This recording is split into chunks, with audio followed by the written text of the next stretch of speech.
नमस्कार दोस्तों, सीईसी के इस लाइव एडियो सेट लेक्चर में एक बार फिर से आप सभी का स्वागत है। मित्रों, जैसा कि आप सब जानते हैं कि हम निरंतर यही प्रयास करते हैं कि आपके लिए कुछ ऐसे विषय लेकर आएँ जिनको जानने के बाद, जिनको समझने के बाद आपके लिए अपने कोर्स को पढ़ना तो आसान हो ही जाए, साथ ही साथ आपके मन में जिज्ञासा उत्पन्न हो, आपके मन में वो रुचि उत्पन्न हो, जिसके माध्यम से हो सकता है कि आप उस विषय को पढ़ने के लिए आतुर हो जाएँ। तो मित्रों, जैसा कि आप सब जानते ही हैं कि कुछ समय से हम प्रयास कर रहे हैं कि आपके लिए कुछ लेक्चर्स हिंदी में किए जाएं, यानी कि हिंदी भाषा में हम इन लेक्चर्स को कंडक्ट करवाने की, आयोजित करवाने की कोशिश कर रहे हैं। ख़ास तौर पर जब हम साइंस सब्जेक्ट्स की बात करते हैं तो काफ़ी दिक्कतों की सामना करना पड़ता है पढ़ाने वाले को भी और पढ़ने वाले को भी, क्योंकि प्रारूप जो है हमें सामग्री नहीं मिल पाती है। पर हम यही कोशिश करते हैं कि आपको वो सभी सामग्री हम पहुँचाएँ जिसके लिए आप निरंतर कोशिश कर रहे हैं।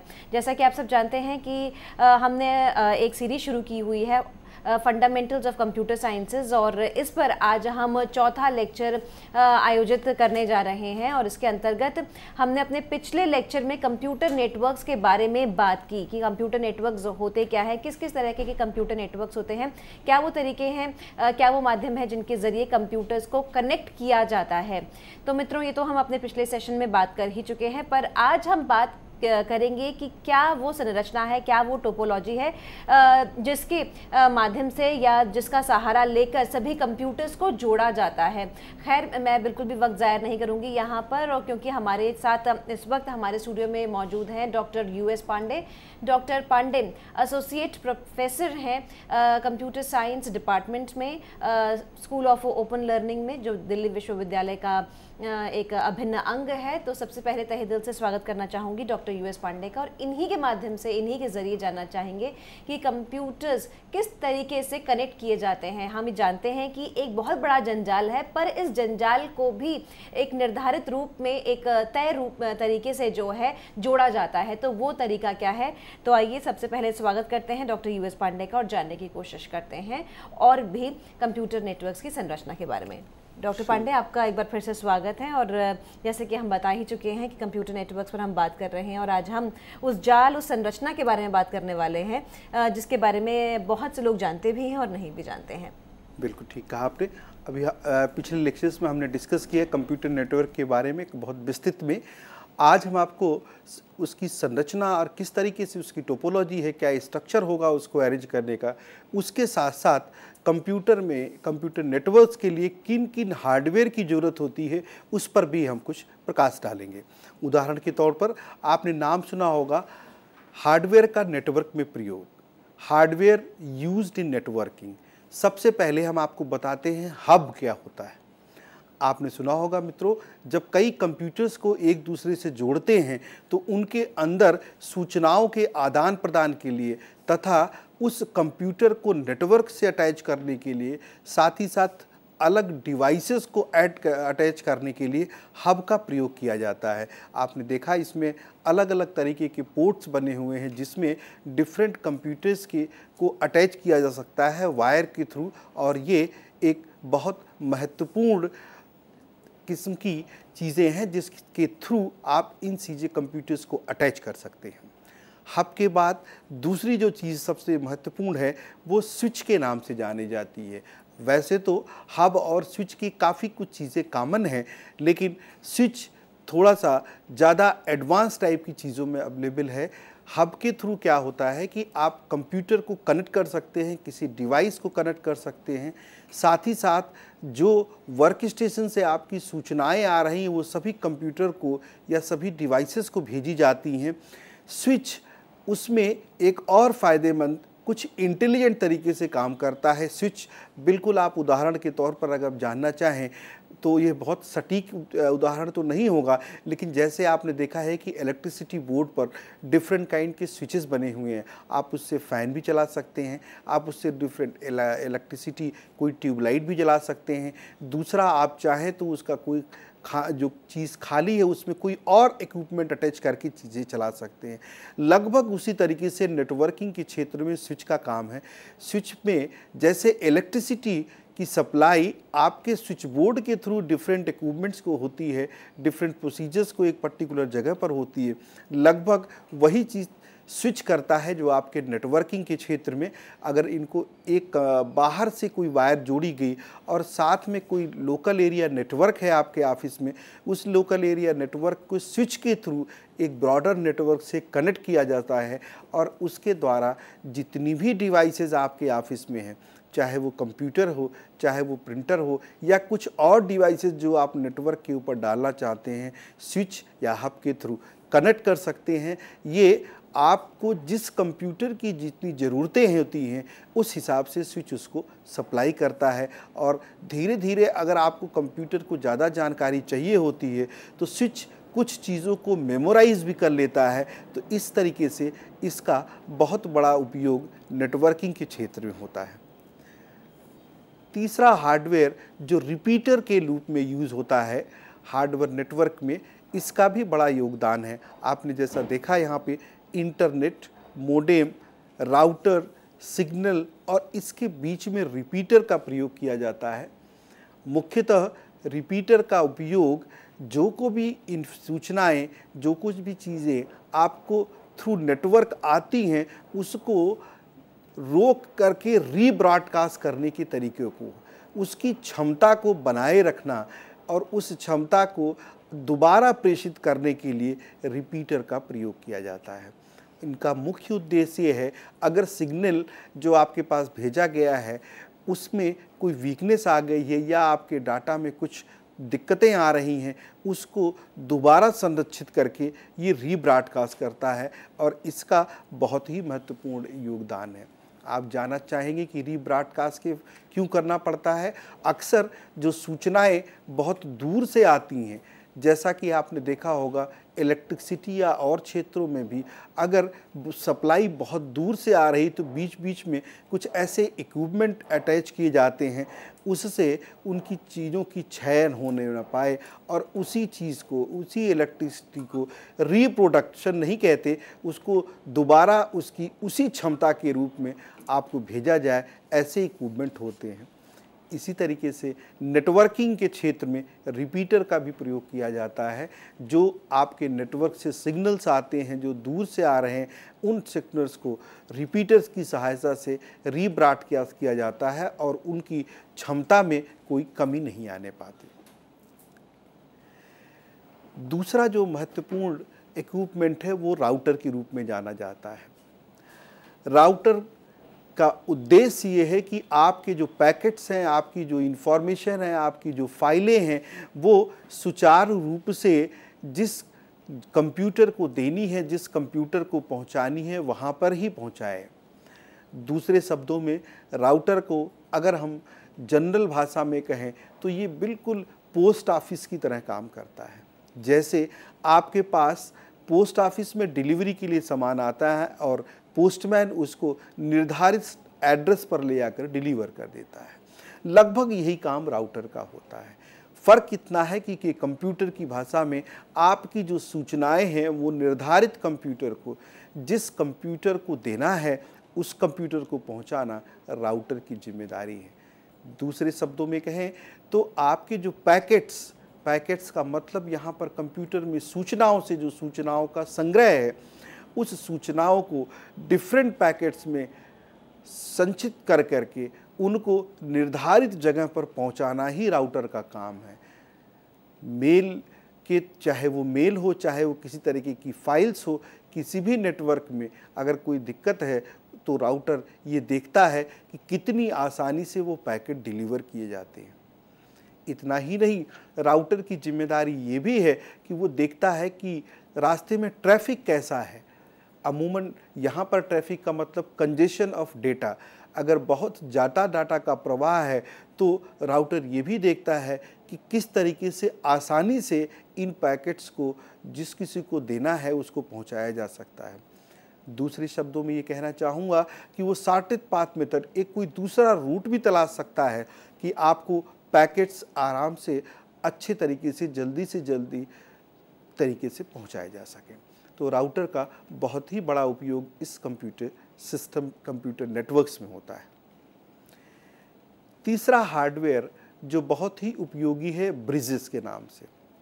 जैसा कि आप नाम से जानते हैं, ब्रिज का उपयोग दो नेटवर्क्स को जोड़ने के लिए किया जाता है, दोनों के बीच में कनेक्टिविटी के लिए। जोड़ने से बेहतर चीज़ें होंगी कि अगर हम कहें कि उनके बीच में समन्वय स्थापित करने, कुछ नेटवर्क को कनेक्ट करने के लिए ब्रिज का प्रयोग किया जाता है। यह हार्डवेयर इक्विपमेंट आपके सामने है। इसमें देखिए, दो लोकल एरिया नेटवर्क हो या वाइड कोई और नेटवर्क हो, उन नेटवर्क के बीच में चीज़ों को कनेक्ट करने के लिए ब्रिज का प्रयोग किया जाता है। तीसरा एक महत्वपूर्ण चीज़ जो नेटवर्क इंटरफेस कार्ड के नाम से जाना जाता है। आपने देखा होगा आजकल लगभग सभी कंप्यूटर्स जो भी लेटेस्ट आते हैं उनमें यह network interface card already inbuilt होता है। इन कार्ड के थ्रू आपका कंप्यूटर किसी और नेटवर्क से कनेक्ट किया जा सकता है। ये पीसीबी यानी प्रिंटेड सर्किट बोर्ड के फॉर्म में होता है। इसमें ऐसी चीज़ें होती हैं कि आप इस कार्ड के थ्रू इस कंप्यूटर को किसी दूसरे कंप्यूटर से कनेक्ट कर सकते हैं। इस नेटवर्क इंटरफेस कार्ड के थ्रू आप कनेक्ट भी कर सकते हैं। साथ ही साथ इसमें ऐसी भी सुविधाएं हैं कि अगर तो वायर्ड सिस्टम है तो वायर्ड के थ्रू, अदरवाइज वायरलेस सिस्टम के थ्रू भी आप नेटवर्क इंटरफेस कार्ड को इस्तेमाल कर सकते हैं। दूसरे शब्दों में कहें तो आपका कंप्यूटर नेटवर्क पर डाला जा सकता है इस इंटरफेस कार्ड के द्वारा, और उसकी रिकग्निशन ऐसे ही हो सकती है। इस नेटवर्क इंटरफेस कार्ड के थ्रू आप दूसरे नेटवर्क को कनेक्ट कर सकते हैं और उस नेटवर्क से कनेक्ट कर करके आप अपने कंप्यूटर द्वारा सूचनाओं का आदान प्रदान कर सकते हैं तथा आप अपनी मनचाही की सामग्री, मनचाही सूचनाएं आप ले सकते हैं। इनको जोड़ने के लिए आपको, जैसे मैंने बताया, डिफरेंट टाइप की केबल्स का भी प्रयोग होता है। कैट 5, कैट 6 केबल जो बहुत ही ज़्यादा उपयोग में आती हैं, आप इनको देख सकते हैं कि ये cat 6 UTP, cat 5B normal UTP, cat 3 pair UTP और cat 5B shield twisted pair TP.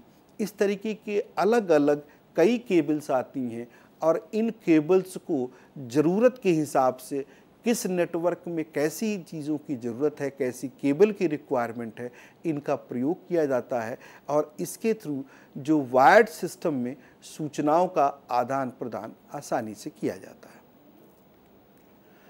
Coaxial cable का भी एक बहुत महत्वपूर्ण योगदान है। आप देखिए, इस केबल के अंदर डिफरेंट तरीके से इस केबल को बनाया जाता है, सो उसके कारण आपकी सूचनाओं का या आपके द्वारा भेजी गई प्रेषित किसी भी सामग्री का इसमें चयन नहीं होता और अलग अलग तरीके से इस केबल को इस्तेमाल करके जहां ज़रूरत हो इसके थ्रू आप नेटवर्किंग को प्रयोग कर सकते हैं। तीसरी जो महत्वपूर्ण है, आपको चीज़ जानते होंगे, फाइबर ऑप्टिक्स। इसका भी नेटवर्क्स में बहुत तेज़ी से नेटवर्किंग के डायरेक्शन में इसका उपयोग किया जा सकता है। इससे उसकी स्पीड और डेटा का चयनित होना बहुत ही अच्छा होता है। इसमें डेटा बहुत ही आसानी से मूव कर लेता है और उसकी स्पीड बहुत ज़्यादा होती है, सुविधाजनक होता है, सिक्योर होता है। इसलिए फाइबर ऑप्टिक्स का भी बहुत महत्वपूर्ण योगदान है। वायरलेस नेटवर्क, जैसे मैंने अभी आपको बताया कि कई तरीके के नेटवर्क को आप अपने तारों के द्वारा जोड़ सकते हैं, जैसा कि डिफरेंट टाइप के केबल्स के द्वारा, नेट इंटरफेस कार्ड के द्वारा, और चीज़ों को अटैच कर सकते हैं। मॉडेम के थ्रू आप अपने सिस्टम को अटैच कर सकते हैं, टेलीफोन लाइंस के थ्रू अटैच कर सकते हैं। ऐसी भी सुविधाएं आजकल हैं जो वायरलेस नेटवर्क की तरह काम करती हैं। जिस प्रकार वायरलेस नेटवर्क काम करते हैं उसी प्रकार ये चीज़ें होती हैं। आपने देखा होगा कि आप लैपटॉप सिर्फ रखे रहते हैं, आपने एक डेटा कार्ड कनेक्ट किया, बिना किसी वायर के कहीं से भी आप अपने नेटवर्क से जुड़ सकते हैं, अपने होस्ट कंप्यूटर से जुड़ सकते हैं, किसी भी तरीके से आप इसको इस्तेमाल कर सकते हैं। आज के संदर्भ में वायरलेस नेटवर्क बहुत ही ख्याति प्राप्त कर रहा है। इसमें किसी भी प्रकार कोई तार का प्रयोग नहीं होता, उदाहरण के तौर पर हमने आपको लैपटॉप भी बताया। इसके अलावा जो इस समय सबसे ज़्यादा यूज़ चीज़ हो रही है वो आपकी मोबाइल टेलीफोन्स। आपने देखा है कि आप मोबाइल के थ्रू लगभग नेटवर्किंग की सारी सुविधाएं प्राप्त कर सकती हैं। किसी भी तरीके की कोई वायर की कनेक्टिविटी नहीं, लेकिन इस वायरलेस नेटवर्क के थ्रू आप किसी भी डिवाइस को कनेक्ट कर सकते हैं और नेटवर्क से कनेक्ट करने के बाद सूचनाओं का आदान प्रदान आप आसानी से सिक्योर रूप में कर सकते हैं। वायरलेस डिवाइस में एक जो और महत्वपूर्ण नेटवर्क है वो है ब्लूटूथ। आपने सुना होगा, अक्सर देखा होगा कि आपको किसी इक्विपमेंट की ज़रूरत नहीं है, आपने थ्रू ब्लूटूथ आप किसी भी डिवाइस से कनेक्टिविटी कर सकते हैं। एक छोटी दूरी के लिए आप किसी भी अपने मोबाइल को कहीं और रखिए, कंप्यूटर को कहीं और रखिए, ब्लूटूथ के द्वारा आप कनेक्टिविटी कर सकते हैं। आप अपने होस्ट से, अपने मोबाइल से या किसी और तरीके की डिवाइसेस से इस नेटवर्क को इस्तेमाल कर सकते हैं।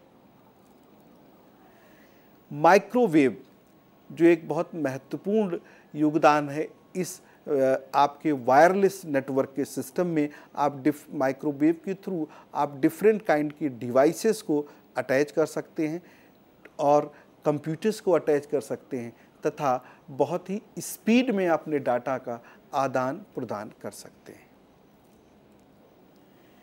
वायरलेस नेटवर्क में बहुत बड़ा महत्वपूर्ण योगदान सैटेलाइट का है। आपने देखा होगा आज बहुत सारी चीज़ें जो आपकी संचालित हो रही हैं, सारी सूचनाएं सैटेलाइट के थ्रू कंट्रोल हो जाती हैं। सैटेलाइट के थ्रू आप अपनी सूचनाओं का आदान प्रदान बहुत ही तेज़ गति से कर सकते हैं।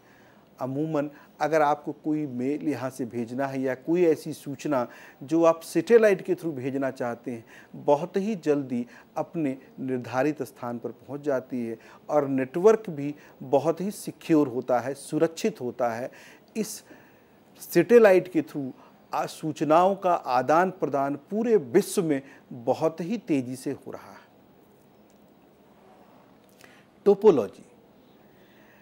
टोपोलॉजी या संरचना जिसको कहिए, एक बहुत महत्वपूर्ण चीज़ है कंप्यूटर नेटवर्क्स के बारे में। कंप्यूटर को किस तरीके से नेटवर्क में डालना है, किस तरीके से अपने ऑफिस में सजोना है, किस तरीके से उसको रखना है, उसके अलग अलग संरचनाएं हैं। जैसे bus topology, star topology, tree topology, mesh, ring topology तथा हाइब्रिड टोपोलॉजी। ये डिफरेंट टोपोलॉजीज़ ये डिसाइड करती हैं आपकी ऑर्गेनाइजेशंस की रिक्वायरमेंट क्या है, आपके ऑफिस में संरचना कंप्यूटर की कैसे रखनी है। अगर आपका ऑफिस बहुत बड़ा है, अगर आपके ऑफिस में कम कंप्यूटर्स हैं या आपका ऑफिस बहुत दूर दूर से जुड़ा हुआ है, तो उन सभी संभावनाओं को देखते हुए आपको ये निर्धारित करना पड़ेगा कि आप किस टोपोलॉजी स्ट्रक्चर का प्रयोग करना चाहते हैं। उदाहरण के तौर पर अगर आपके ऑफिस देश के कोने कोने में फैले हैं या आपके ऑफिस में सिर्फ कंप्यूटर आपके लोकल एक रूम्स में हैं या आपके ऑफिस या ऑर्गेनाइजेशन की जो संरचना है वो कुछ इस तरीके की है कि आपके ही शहर में जगह जगह उनको कंप्यूटर्स लगाए जाने हैं, तो किस तरीके का स्ट्रक्चर सूट करेगा आपको, ये आपकी कंप्यूटर की नेटवर्किंग की स्ट्रक्चर पर डिपेंड करता है और आपकी ज़रूरत के हिसाब से ये चीज़ें बनाई जाती हैं। सर्वप्रथम बस टोपोलॉजी। आपने देखा होगा बस टोपोलॉजी एक लीनियर फॉर्म में लगाई गई है। उदाहरण के तौर पर आप देखिए, एक लाइन में ही लगाए गए सारे कंप्यूटर्स बस टोपोलॉजी के फॉर्म में कहलाते हैं। इसमें नेटवर्क एक जगह से कनेक्ट होता है और उस कनेक्शन के थ्रू सारे कंप्यूटर्स एक लाइन में ही लगे होते हैं। चाहे वो कंप्यूटर हो, चाहे वो कोई और डिवाइसेस हैं, वो सभी एक तरीके से काम करेंगे। इसका जो मुख्य फ़ायदा और नुकसान है वो ये है कि एक लाइन में लगने से मतलब एक ही जगह से नेटवर्क आपका चल रहा है और बीच के कंप्यूटर्स एक उससे अटैच हैं। इन कंप्यूटर्स, ये कंप्यूटर आपस में बात करें या न करें, इन कंप्यूटर्स का पूरा सभी कंप्यूटर नेटवर्क के ऊपर अवेलेबल है। अक्सर ये संरचना एक छोटे ऑफिस के लिए बहुत ही अच्छी होती है क्योंकि इसमें एक ही वायर के ऊपर सारी डिवाइसेस अटैच होती हैं। लेकिन इसमें ऐसी भी दिक्कतें हैं कि अगर बीच में कहीं आपका कोई नेटवर्क डिस्टर्ब हो गया तो लगभग कई कंप्यूटर्स काम करना बंद कर सकते हैं। उदाहरण के तौर पर अगर वो 100 कंप्यूटर एक लाइन से लगे हैं, एक लीनियर सिस्टम में हैं बस की टोपोलॉजी के तहत, और आपके 50वें कंप्यूटर के बाद आपकी केबल काम नहीं कर रही है किसी कारणवश, तो उसके बाद के जो सिस्टम्स हैं, उसके बाद के जो कंप्यूटर्स हैं, उसके बाद की जो नेटवर्क डिवाइसेस पर लगी हुई चीज़ें हैं वो शायद रन ना कर पाएँ। दूसरे शब्दों में कहें कि आपके नेटवर्क को अगर नेटवर्क डाउन हो जाता है तो उसको जब तक आप ठीक नहीं करेंगे, अलग के जो सिस्टम अटैच हैं, कंप्यूटर्स अटैच हैं, वो आपके उपयोग में नहीं आ पाएंगे। तो इस टोपोलॉजी के अपने फ़ायदे और नुकसान हैं, लेकिन ये टोपोलॉजी में लगाने वाले कंप्यूटर्स की संरचना में लगभग कम पैसे खर्च होते हैं, तो अमूमन छोटे ऑफिस के लिए ऐसी संरचनाएं बेहतर होती हैं। दूसरा एक बहुत महत्वपूर्ण है जो है स्टार टोपोलॉजी। आपने देखा, जैसा मैंने आपको कहा कि अगर आपका एक मुख्य कंप्यूटर है और मुख्य कंप्यूटर दूर के बहुत सारे कंप्यूटर से इंडिपेंडेंटली अटैच्ड है। उदाहरण के तौर पर अगर रेलवे का रिजर्वेशन सिस्टम है, आप देखिए रेलवे का रिजर्वेशन सिस्टम, रेलवे के रिजर्वेशन सिस्टम मुंबई में भी हैं, कलकत्ता में भी हैं, बेंगलोर में भी हैं, दिल्ली में भी हैं और भी कहीं कई जगहों पर उपस्थित हैं, और वो कुछ मुख्य कंप्यूटर्स एक दो जगहों से भी अटैच्ड हैं, वहाँ से भी संचालित होते हैं। इतना ही नहीं, इन बड़ी बड़ी जगहों में भी कई छोटी छोटी जगहों पर भी कंप्यूटर्स लगे हुए हैं जिनके थ्रू रिजर्वेशन सिस्टम चल रहा है आपका। ये उदाहरण के तौर पर ऐसे बहुत सारे ऑफिस, ऐसे बहुत सारे कार्यालय हो सकते हैं जहाँ पे सभी कंप्यूटर्स एक मुख्य कंप्यूटर से डायरेक्टली अटैच हैं। तो ऐसी टोपोलॉजी को स्टार टोपोलॉजी के नाम से जाते हैं। जैसा कि नाम से ही आप देख सकते हैं या इस पिक्चर में भी देख सकते हैं कि आपका एक मुख्य कंप्यूटर, एक मुख्य डिवाइस आपके अलग अलग सारे कंप्यूटर से अटैच है। कहने का मतलब ये हुआ कि आपका कंप्यूटर सीधे मुख्य कंप्यूटर से सूचनाओं का आदान प्रदान कर सकता है। लेकिन दूसरे शब्दों में कहें तो आपका यह कंप्यूटर दूसरे कंप्यूटर से नहीं अटैच है, सीधे मुख्य कंप्यूटर के थ्रू ही अपनी सूचनाओं का आदान प्रदान कर सकता है। और जो इसके फ़ायदे हैं, किसी कारणवश अगर नेटवर्क में कोई दिक्कत आती है तो जिस कंप्यूटर में जिस कंप्यूटर के नोड में दिक्कत आएगी, सिर्फ वही कंप्यूटर काम करना बंद करेगा। इस नेटवर्क डाउन होने का असर या ख़राब होने का असर और किसी कंप्यूटर्स पर नहीं पड़ेगा। इसका जो बहुत बड़ा फ़ायदा है, अगर किसी कारणवश 10 या 20 जगह कंप्यूटर्स नहीं काम कर रहे हैं तो और कंप्यूटर की फंक्शनिंग पर कोई दिक्कत नहीं आएगी। तो स्टार टोपोलॉजी का एक बहुत महत्वपूर्ण काम है, लेकिन इसको डेवलप करने में, इस तरीके की स्ट्रक्चर को बनाने में कॉस्ट थोड़ी ज़्यादा हो सकती है। स्टार टोपोलॉजी के बाद दूसरी जो महत्वपूर्ण टोपोलॉजी है वो ट्री टोपोलॉजी के नाम से जानी जाती है। ट्री टोपोलॉजी का जैसा कि आप स्ट्रक्चर देख रहे हैं, इनको ट्री के फॉर्म में होता है और एक नेटवर्क जो डिफरेंट टाइप के बस टोपोलॉजीज या और नेटवर्कों को अटैच करके बनता है।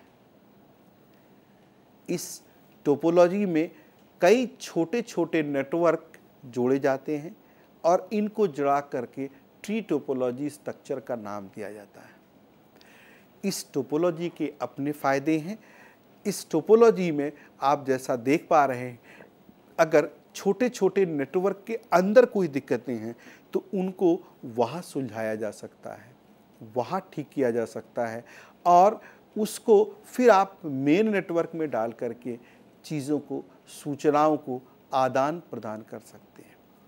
जैसा कि मैंने आपको बताया, ये जो स्ट्रक्चर्स हैं, ये जो टोपोलॉजी है, ये आपके किसी कार्यालय में, आपके ऑफिस के, आपके ऑर्गेनाइजेशन में यह ज़रूरत के हिसाब से कौन सी टोपोलॉजी बेस्ट सुटेबल होगी, कौन सी टोपोलॉजी से सूचनाओं का आदान प्रदान आसानी से हो चुका होगा, और कौन सी टोपोलॉजी है जो आपको कास्ट को भी प्रॉपरली मीट कर रही है, तथा इन सभी चीज़ों पर निर्धारित होती है। तो ऐसा नहीं कि अगर ज़रूरत है स्टार टोपोलॉजी की तो आप टी टोपोलॉजी से काम चलाएंगे। यह डिपेंड करता है कि आपकी ज़रूरत कैसी है, आपके यहाँ कंप्यूटर की संरचना को कैसे बनाकर रखना है। अगर एक बहुत छोटा सा ऑफिस है तो निश्चित रूप से आप ऐसी टोपोलॉजी का चयन नहीं करेंगे जिसमें बहुत ही ज़्यादा पैसे की ज़रूरत हो, साथ ही साथ उन सूचनाओं की उतनी आवश्यकता नहीं है जितनी और टोपोलॉजी में होती है। तो ट्री टोपोलॉजी में भी जैसे मैंने आपको बताया, और छोटे छोटे नेटवर्क को अटैच करके ट्री के फॉर्म में इसको कर सकते हैं। तीसरी मेश टोपोलॉजी, जैसा आप देख पा रहे हैं, ये टोपोलॉजी एक कंप्यूटर दूसरे कंप्यूटर से भी अटैच है। दूसरे शब्दों में एक नेटवर्क दूसरे नेटवर्क से अटैच है, साथ ही साथ वो अपने बगल वाले नेटवर्क से भी अटैच है। तो साइमल्टेनियसली एक ही साथ वो आपके अलग अलग डिफरेंट कंप्यूटर से भी डायरेक्ट अटैच है, और मुख्यतः अपने आसपास वाले कंप्यूटर से भी अटैच है। इस तरीके से ये नेटवर्क में तो पूरी तरह से है, हर कंप्यूटर एक दूसरे से जुड़ा हुआ है, हर नेटवर्किंग डिवाइस एक दूसरे से जुड़ी हुई है। या आप ऐसे कहिए कि सूचनाओं का आदान प्रदान आपस में बहुत ही आसानी से हो सकता है। तो इस टेक्नोलॉजी का एक बहुत महत्वपूर्ण फ़ायदा है कि हर कंप्यूटर एक दूसरे से कंप्यूटर से जुड़ा हुआ है। तो इस टोपोलॉजी में आसानी से सूचनाएं एक दूसरे से एक को भेजी जा सकती हैं या ली जा सकती हैं। दूसरी एक महत्वपूर्ण टोपोलॉजी जिसको रिंग टोपोलॉजी के नाम से जानते हैं, जैसा कि आप नाम से ही समझ सकते हैं, रिंग टोपोलॉजी का मतलब ये हुआ कि सभी कंप्यूटर्स एक रिंग के फॉर्म में एक दूसरे से जुड़े हुए हैं। यहाँ पर यह महत्वपूर्ण जानने की ज़रूरत है कि एक कंप्यूटर दूसरे से तो जुड़ा हुआ है, दूसरा तीसरे से जुड़ा हुआ है, तीसरा चौथे से जुड़ा हुआ है, और चौथा पांचवें से जुड़ा हुआ है, लेकिन पहला तीसरे से नहीं जुड़ा हुआ है या पहला चौथे से नहीं जुड़ा हुआ है।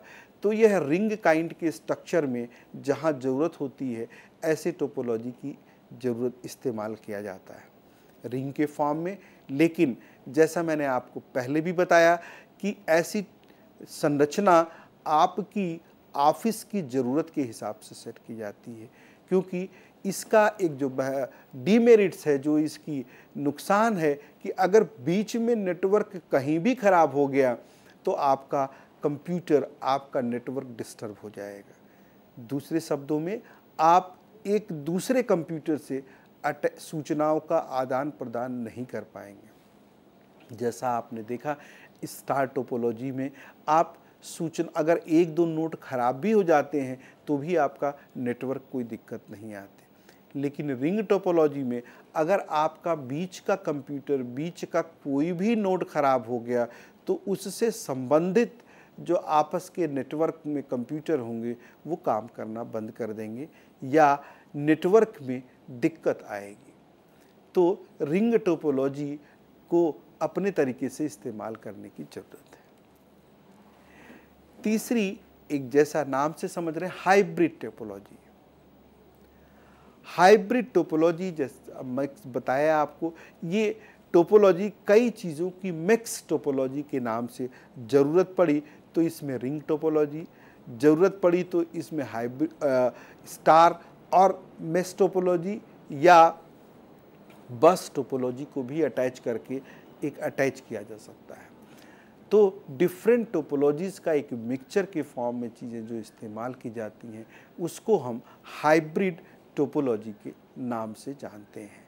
तो ये डिफरेंट स्ट्रक्चर्स हैं, ये डिफरेंट संरचनाएं हैं जो कंप्यूटर को किस तरीके से ऑफिस में अटैच करना है, किस तरीके से पूरे नेटवर्क को बनाना है, वहाँ पर कंप्यूटर कौन से कंप्यूटर कहाँ रखे जाएंगे तथा साथ में और डिवाइसेस की अटैचमेंट का प्रोसीजर क्या होगा, उनको रख रखाव का तरीका क्या होगा, ये आपके नेटवर्क के ऊपर डिपेंड करता है। साथ ही साथ आपकी जो ज़रूरत की चीज़ें हैं उस पर निर्धारित होता है कि आपको कौन सी टोपोलॉजी अडॉप्ट करनी है, कौन सी टोपोलॉजी इस्तेमाल करनी है।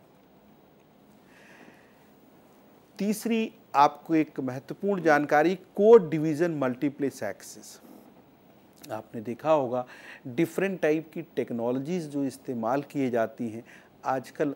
आपने किसी छोटी बड़ी कंपनियां, चाहे वो रिलायंस हो, चाहे एयरटेल हो, चाहे और भी कंपनियां, वो आपको एक CDMA टाइप का भी आपको नंबर देती हैं, कोड डिवीज़न मल्टीपल एक्सेस। दूसरा फॉर्म होता है जो GSM के बारे में होता है, आपने देखा होगा, लेकिन वो सिम आपके मोबाइल के थ्रू बिल्ट इन होके आता है। अमूमन इस तरीके की सिम को आप चेंज नहीं कर सकते, उनकी कोडिंग होती है और ये बहुत ही सिक्योर होते हैं, लेकिन ग्लोबली एक्सेप्टेबिलिटी नहीं है इनकी। इससे फ़ायदा ये होता है कि अगर आपको एक निर्धारित नेटवर्क में काम करना हो तो ये CDMA टाइप की टेक्नोलॉजी को इस्तेमाल किया जा सकता है। CDMA in which each channel is associated with a unique code, which is orthogonal in codes used by other users। दूसरे शब्दों में हर एक यूनिट को एक स्पेसिफिक कोड दिया जाता है। हर जैसा आपका डिफरेंट मोबाइल नंबर्स है तो हर एक डिवाइस को एक कोड होता है जिसके द्वारा यह बहुत ही सिक्योर और सुरक्षित होता है। एक जो बहुत ही पॉपुलर सिस्टम जिसको आप ग्लोबल सिस्टम फॉर मोबाइल्स या GSM के नाम से जानते हैं, जिसमें सभी कॉल्स को आपके मोबाइल पर रूट किया जा सकता है और आपको एक नंबर दिया जाता है टेलीफोन राउटर के थ्रू जो कनेक्ट करता है आपका सेल फोन कहीं भी हो। आपने देखा होगा, आप जैसे दिल्ली में हैं तो आप दिल्ली में भी अगर जगह जगह बदलाव कर रहे हैं, अगर आप दिल्ली के एक कोने में और दूसरी जगह जाते हैं तो GSM का जो मोबाइल है आपके उस टावर के थ्रू उसकी कनेक्टिविटी बनी रहती है। जैसा कि आप यहाँ देख पा रहे हैं, आपके mobile phones corporate telephone switch PBX के थ्रू अटैच हैं, वायरलेस टेलीफोनी राउटर्स लगे हुए हैं। All the calls to the mobiles are routed to our wireless telephony router और उसके थ्रू जिस किसी चैनल पर जहाँ भी डायरेक्टली आपका मोबाइल है उस पर वो कनेक्ट हो जाता है। आपने कभी देखा होगा, आप कमरे में बैठे हैं और आपके पास मोबाइल वहाँ बज रहा है, आप ऑफिस में बैठे हैं फ़ोन वहाँ बज रहा है, आप किसी और जगह बैठे हैं फ़ोन वहाँ बज रहा है। इतना ही नहीं, आप अपने क्षेत्र को छोड़ करके, अपने शहर को छोड़ करके कहीं और जाते हैं, उसी मोबाइल नंबर पर आपकी कनेक्टिविटी हो जाती है। तो आप सोचिए कि ऐसा कैसे संभव है कि आपके ये सारे नंबर्स जो आपका यूनिक है नंबर, उस नंबर पर आपसे संबंधित जो टेलीफोन है वो आपको रिसीव हो जाता है। तो ये इस टेक्नोलॉजी के बहुत ही फ़ायदे हैं। तीसरा एक बहुत महत्वपूर्ण सिस्टम जिसकी जानकारी आपको जनरल पैकेट रेडियो सर्विसेज, जिसको GPRS के नाम से जानते हैं। आप देख सकते हैं कि आपकी मोबिलिटी, आप कहाँ जा रहे हैं, कहाँ आ रहे हैं, एक पर्टिकुलर डिवाइस कहाँ जा रही है, कहाँ आ रहे हैं, साथ में जो डिवाइस आपने ले रखा है अगर उसमें इस GPRS टाइप की सुविधा है तो उस डिवाइस की सारी मूवमेंट को चेक किया जा सकता है। उदाहरण के तौर पर आजकल आपने देखा है, अगर आपको किसी निर्धारित स्थान पर जाना है, आपके मोबाइल में नेटवर्क की सुविधा है तो आप अपने डेस्टिनेशन को सेट कर दीजिए।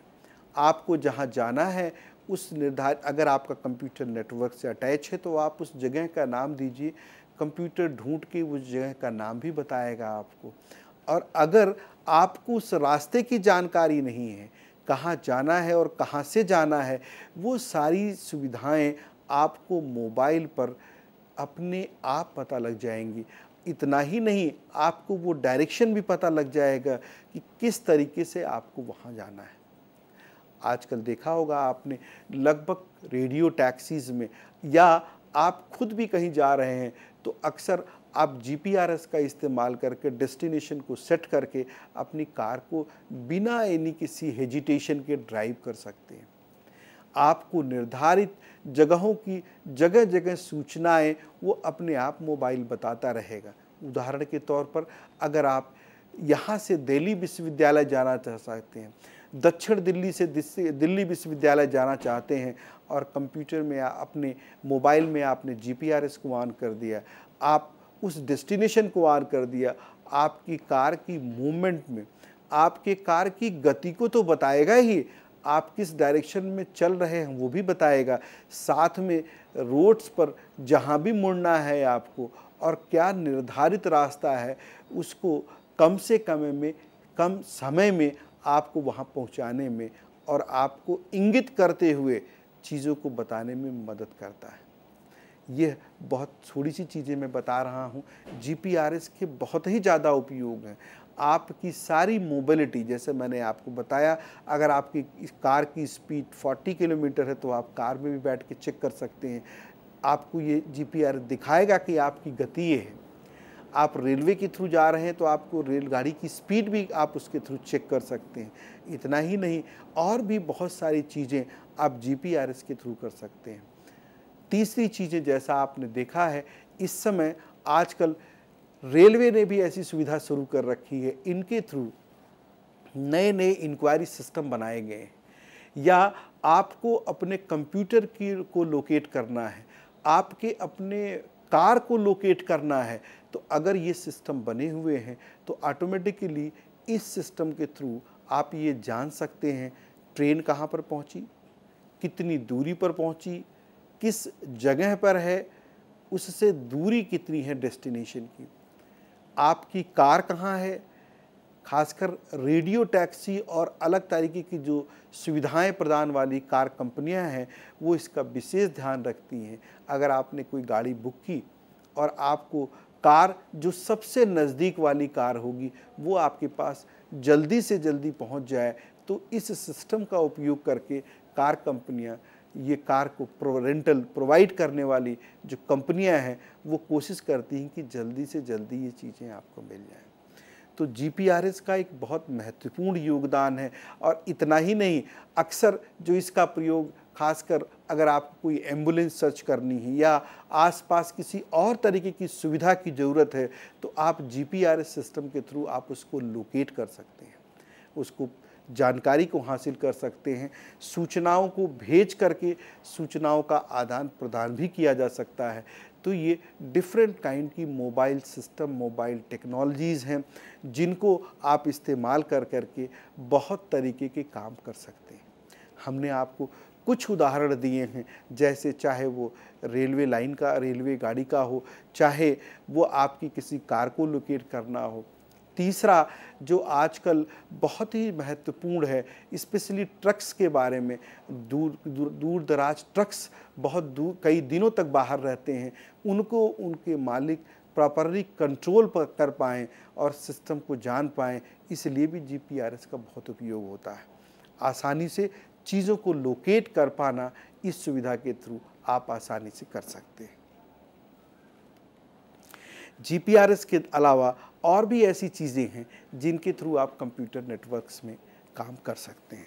हमने आपको कुछ जानकारी इससे संबंधित बताई कि आप कौन कौन से हार्डवेयर इस्तेमाल कर सकते हैं, जैसा कि स्विच, रिपीटर, राउटर, हब और भी बहुत सारी तकनीक जिसके द्वारा कंप्यूटर्स में इस्तेमाल किए जा सकते हैं।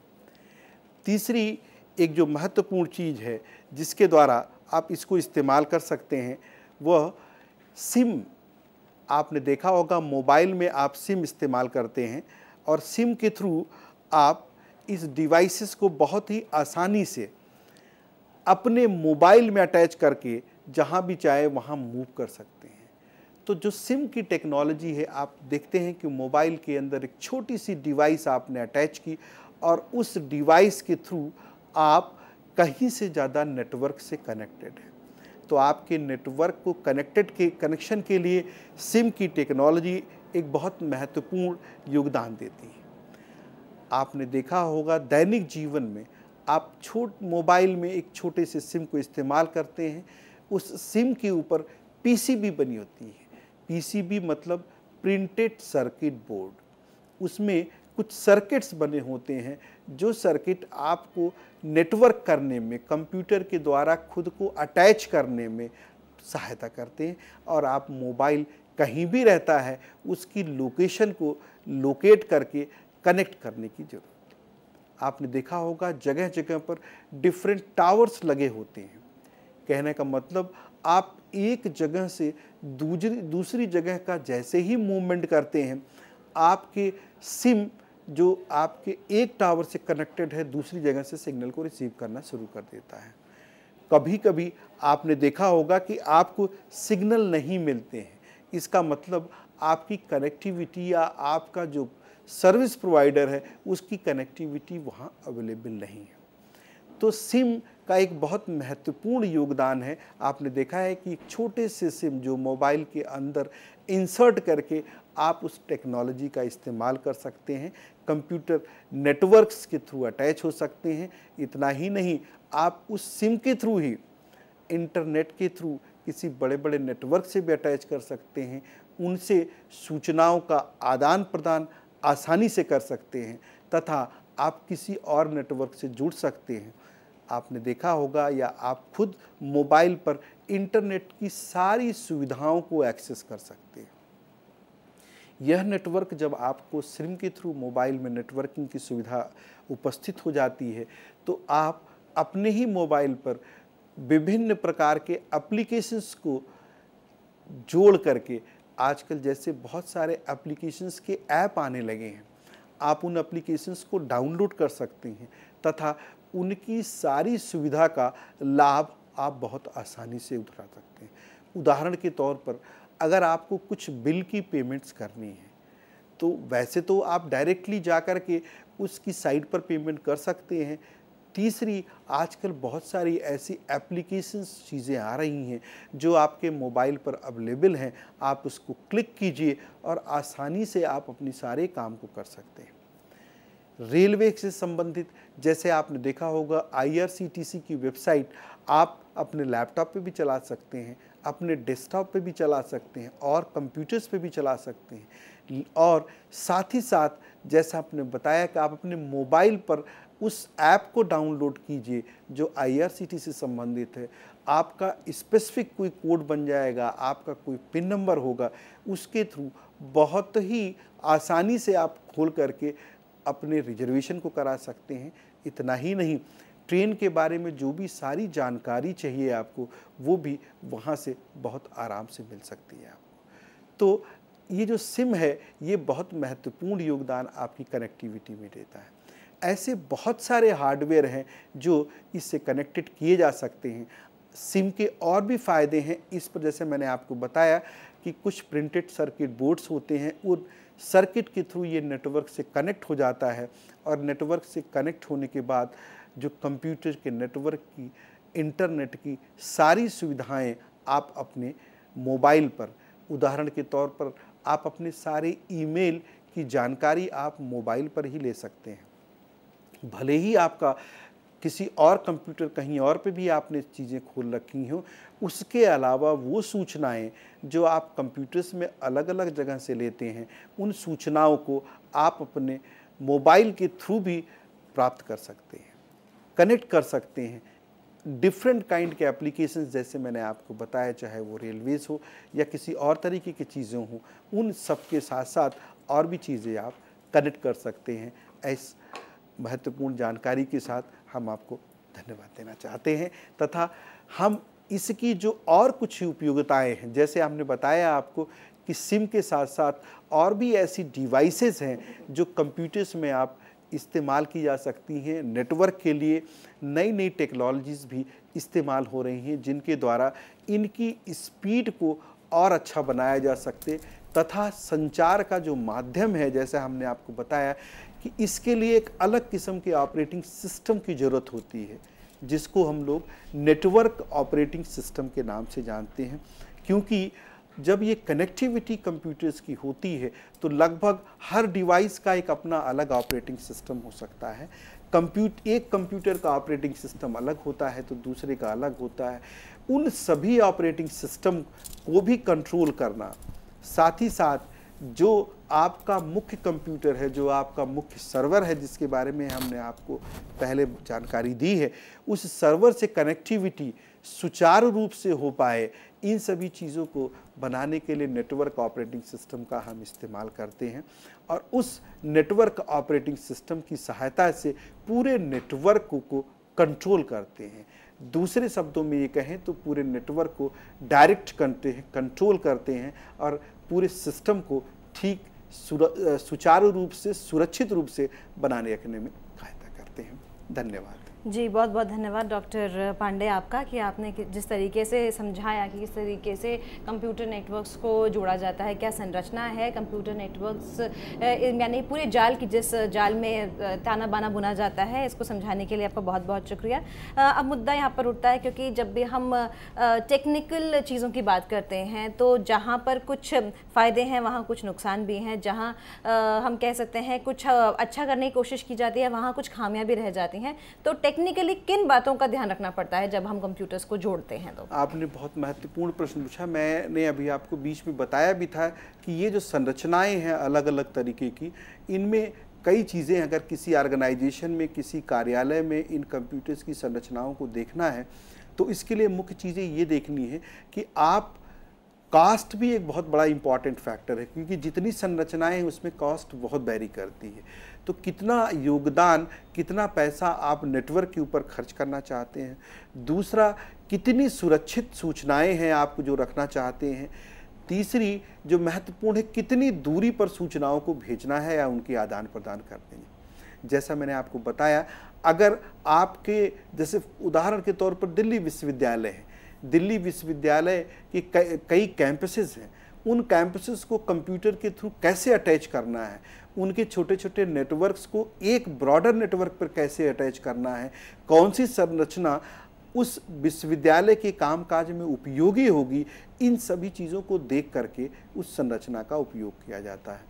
क्योंकि हमने जैसे आपको बताया, इसमें कई ऐसी संरचनाएं हैं जिसमें ऐसा भी हो सकता है कि अगर बीच में आपका नेटवर्क एक जगह काम करना बंद कर दिया तो पूरा का पूरा नेटवर्क बंद हो सकता है। दूसरी ऐसी संरचनाएं हैं कि अगर एक कंप्यूटर बंद हो गया तो दूसरे कंप्यूटर पर उसका कोई फ़र्क नहीं पड़ता। कुछ ऐसी संरचनाएं हैं जहां एक दो कंप्यूटर काम करना बंद करेंगे तो और चीज़ें बंद हो जाएंगी। तो सूचनाओं का आदान प्रदान कितनी सुरक्षित तरीके से, आसानी से, स्पीड से करना है, ये सारी चीज़ें ध्यान में रखते हुए हमें इस पे देखना पड़ेगा कि हमें कौन सी संरचना लेनी है और कौन सी संरचना का उपयोग करना है। जी, जैसा कि आपने लेक्चर में भी समझाया और बताया कि एक मेन कंप्यूटर है जिससे अन्य कंप्यूटर्स जो हैं वो कनेक्टेड हैं, और जैसा कि आपने बताया कि अगर उदाहरण के रूप में बात कर ली जाए कि एक यूनिवर्सिटी में एक कंप्यूटर है और फिर वो कंप्यूटर जो है उसके जो विभिन्न कॉलेजेस हैं उस तक कनेक्टेड है, तो ऐसे में क्या कभी ऐसा मुद्दा आता है कि कहीं पर जो उसकी स्पीड है, यानी कि जो कनेक्शन की जो स्पीड है, कभी वो कहीं पर ब्रेक होती होगी या घटती बढ़ती होगी? क्या उसके लिए भी कोई ऐसा कह सकते हैं, कोई ऐसा क्या कुछ उपलब्ध है? बहुत बिल्कुल चीज़ें आपने पूछी। मैंने अभी कुछ हार्डवेयर की बात करी है, कुछ इक्विपमेंट की बात करी है जो इसमें हेल्प करते हैं। जैसे उदाहरण के तौर पर आपका एक मुख्य कंप्यूटर अगर और कंप्यूटर्स को नेटवर्क से जोड़ना है तो आपके लिए उस पर सुविधाएं हैं, हब है, स्विचेस हैं। और तीसरी चीज़ों को, जैसे आपने बताया कि अगर दूर सूचनाएं भेजनी जा रही हैं और आपको लगता है कि सूचना दूर जाने में कुछ सूचना का क्षय हो जाएगा, कुछ उसमें प्रॉब्लम आ सकती हैं, तो और भी चीज़ें जैसे आपके रिपीटर्स बने हुए हैं, राउटर बने हुए हैं, और भी ऐसे इक्विपमेंट हैं जो इन सब चीज़ों को कंट्रोल करने में मदद करते हैं।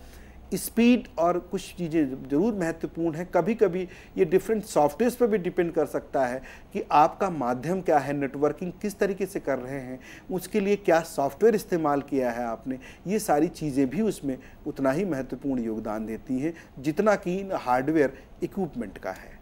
जी, जब हम बात कर रहे हैं कंप्यूटर नेटवर्क्स की और जो जिस तरीके से हमने आपसे समझा और जानने की कोशिश करी कि ये बहुत बड़ा जाल है, नेटवर्क अपने आप में ही अर्थ देता है जाल का, एक बहुत बड़ा जाल है। और जब हम बड़े बड़े ऑर्गेनाइजेशंस की बात करते हैं तो शायद ये जाल और भी ज़्यादा बड़ा हो जाता है जिस भी टोपोलॉजी का हम इस्तेमाल करें।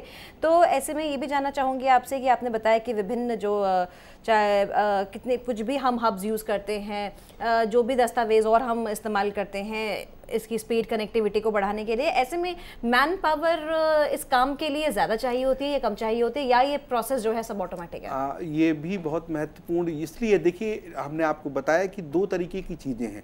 अगर तो आपकी कनेक्टिविटी वायर्ड है तो निश्चित रूप से आपको मैन पावर की ज़रूरत पड़ेगी। जैसे कैंपस के अंदर ही आपने एक ऑफिस के अंदर ही सारी कनेक्टिविटी की, तो अगर आपने सारी चीज़ें वायर्ड की हैं, आपको जैसे हमने बताया डिफरेंट काइंड के केबल्स का इस्तेमाल करके आप कंप्यूटर्स को कनेक्ट कर सकते हैं, तो ऐसी चीज़ों में आपको टेक्निकल स्किल की ज़रूरत होगी, टेक्निकल लोगों की ज़रूरत होगी जो आपको कंप्यूटर को एक दूसरे से डिवाइसेस को जोड़ने में मदद करेंगे। कौन सी केबल इस्तेमाल होगी ये भी निर्धारित करना पड़ेगा आपको। साथ ही साथ ये चीज़ें जाननी होगी कि इसकी कनेक्टिविटी कैसे होगी। तो निश्चित रूप से जो हार्डवेयर कनेक्टिविटी है उसमें मैन पावर की ज़रूरत है, लेकिन अगर ये वायरलेस कनेक्टिविटी है तो वायरलेस कनेक्टिविटी में बीच के माध्यम की ज़रूरत नहीं पड़ेगी। उसके लिए जो इक्विपमेंट हैं वो आपको जोड़ने पड़ेंगे, लेकिन साथ में जो ऑफिस के अंदर जो चीज़ें इक्विपमेंट एक दूसरे से जुड़े होंगे उनकी वायरिंग के लिए, वायरलेस नेटवर्क के लिए, सॉफ्टवेयर इंस्टॉलेशन के लिए, इन सभी चीज़ों में आपको आज मैन पावर की ज़रूरत पड़ेगी। इतना ही नहीं, कभी कभी तो आपको अच्छे स्किल्ड लोग चाहिए होंगे जिनको नेटवर्किंग के बारे में पूरी जानकारी हो, तभी ये चीज़ें सुविधापूर्वक हो सकती हैं। बिल्कुल, तो ज़रूरत है मैन पावर की, जहाँ पर हमारे पास कुछ इस तरीके से कनेक्टिविटी है कि जो कनेक्शन है हमारा इस तरीके का कि वहाँ पे मैन पावर की ज़रूरत है। और जैसे कि आपने बताया कि वाईफाई कनेक्टिविटी, अगर वायरलेस कनेक्टिविटी है तो वहाँ पर मैन पावर की ज़रूरत कम पड़ेगी। पर मुद्दा ये भी उठता है पांडे साहब कि चाहे कनेक्टिविटी वायरलेस वाली हो या फिर जनरल हो, ऐसे में मेंटेनेंस कितनी ज़रूरत पड़ती है? दोबारा मैंने आपका ये बहुत महत्वपूर्ण प्रश्न है। कभी कभी चीज़ों को इंस्टॉल करना, रखना, बनाना वो तो बहुत आवश्यक है ही, साथ साथ उसकी मेंटेनेंस बहुत ही आवश्यक है। जैसे मैंने आपको बताया, नेटवर्क सेटअप करना तो आसान है, कभी कभी मेंटेन करना एक बहुत डिफ़िकल्ट टास्क है, क्योंकि आपको ऐसी दिक्कतें नेटवर्क में अक्सर आती हैं। आप कंप्यूटर पर काम करते रहते हैं और पता लगा आपकी सूचनाएं आना बंद हो गई। किसी भी कारण से हो सकता है ये किसी सर्वर की प्रॉब्लम हो सकता है किसी कनेक्टिविटी की प्रॉब्लम हो सकता है और भी कोई दिक्कतें आती। इन सभी चीज़ों को मेंटेन करना टोटल, हमने आपको पहले बताया भी था कि एक सिस्टम एडमिनिस्ट्रेटर की, एक टेक्निकल स्किल्ड पर्सन की ज़रूरत होगी जो आपके पूरे नेटवर्क सिस्टम को मेंटेन करना पड़ेगा, क्योंकि ये सारी चीज़ों को सेटअप करना जितना आसान है उससे कहीं ज़्यादा चीज़ों को मेंटेन करना है। और जैसे जैसे ट्रैफिक बढ़ता है, इन आपकी सूचनाओं के आदान प्रदान की चीज़ें बढ़ती हैं, आपकी सूचनाएं बढ़ती रहती हैं चीज़ें, तो निश्चित रूप से उसका लोड आपके सिस्टम पर भी पड़ता है। उदाहरण के तौर पर अगर आप किसी अच्छे ऑर्गेनाइजेशन में, जैसे हम अपने विश्वविद्यालय का ही नाम लेते हैं, एडमिशन के टाइम पर रश बहुत ज़्यादा होता है, बहुत heavy traffic in the sense network के फॉर्म में कहें तो एक साथ लाखों बच्चे सूचनाओं को जानना चाहते हैं, एक साथ लाखों बच्चे सूचनाओं को लेना चाहते हैं। दूसरा एग्जाम्पल अगर आप रेलवेज का लीजिए, देखिए रेलवे दिन प्रतिदिन ऐसी चीज़ों को इम्प्रूव कर रहा है। पहले जहां आप 1 मिनट के अंदर 2-4 हज़ार टिकट करा सकते थे, आज आप लाखों टिकट आसानी से करा सकते हैं।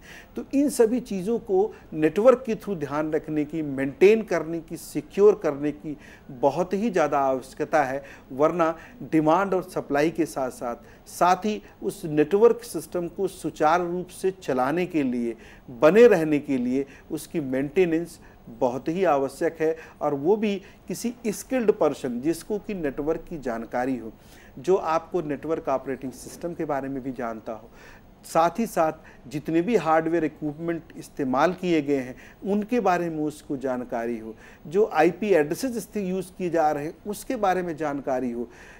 मोटे तौर पर ये कहना चाहूँगा कि कंप्यूटर्स के बारे में लगभग नेटवर्क से संबंधित सारी जानकारी उस नेटवर्क वाले पर्सन को होनी चाहिए। इसका एक बहुत बड़ा महत्वपूर्ण योगदान नेटवर्क को मेंटेन करने में होता है। जी, तो इसी के साथ बहुत बहुत धन्यवाद करना चाहेंगे आपका कि आपने हमारे तमाम छात्र छात्राओं को अहम जानकारी दी कंप्यूटर नेटवर्क्स के बारे में। और जैसा कि हमने पहले भी कहा कि फंडामेंटल्स ऑफ कंप्यूटर साइंसेज, इस पर हम ये सीरीज़ आप सबके लिए आयोजित कर रहे हैं और आगे चलकर भी हम और भी इस पर लेक्चर्स करने वाले हैं और आपको और भी विभिन्न पहलुओं पर जानकारी देने वाले हैं फंडामेंटल्स ऑफ कंप्यूटर साइंसेज की इस सीरीज़ के अंतर्गत। मित्रों, आपसे यही हमारा अनुरोध है कि अगर आपकी कोई भी क्वेरी है, आपका कोई भी सवाल है, तो आप हमें मेल कर सकते हैं info.cc@nic.in पर। आपके जो भी सवाल होंगे हम निश्चित रूप से अगली बार जब डॉक्टर पांडे हमारे स्टूडियो में मौजूद होंगे तो इन्हीं के माध्यम से हम उन सवालों के हल खोजने की कोशिश करेंगे, आपकी जिज्ञासा को पूर्ण रूप से पूरा करने की कोशिश करेंगे, उन सवालों के जवाब देकर। और आप अगर इस लेक्चर को देखना चाहते हैं तो आपको बताना चाहेंगे कि YouTube के माध्यम से आप इस लेक्चर को जितनी मर्जी बार चाहें देख सकते हैं और अपनी जिज्ञासा की तृप्ति कर सकते हैं। तो एक बार फिर से तहे दिल से मैं धन्यवाद देना चाहूँगी डॉक्टर पांडे का कि निरंतर रूप से हमारे इस लाइव एडुसेट लेक्चर के माध्यम से हमारे स्टूडेंट्स को, हमारे देखने वालों को वो तमाम जानकारी देने की कोशिश करते हैं जो कई बार शायद किताबों में नहीं मिल पाती है, क्योंकि इनका जो अपना पर्सनल एक्सपीरियंस है वो कोशिश करते हैं कि अपने इस एक्सपीरियंस को ये आपके साथ शेयर करें। तो ये सिलसिला यूं ही जारी रहेगा आगे के लेक्चर्स के माध्यम के साथ भी। तो एक बार फिर से डॉक्टर पांडे आपका बहुत बहुत धन्यवाद।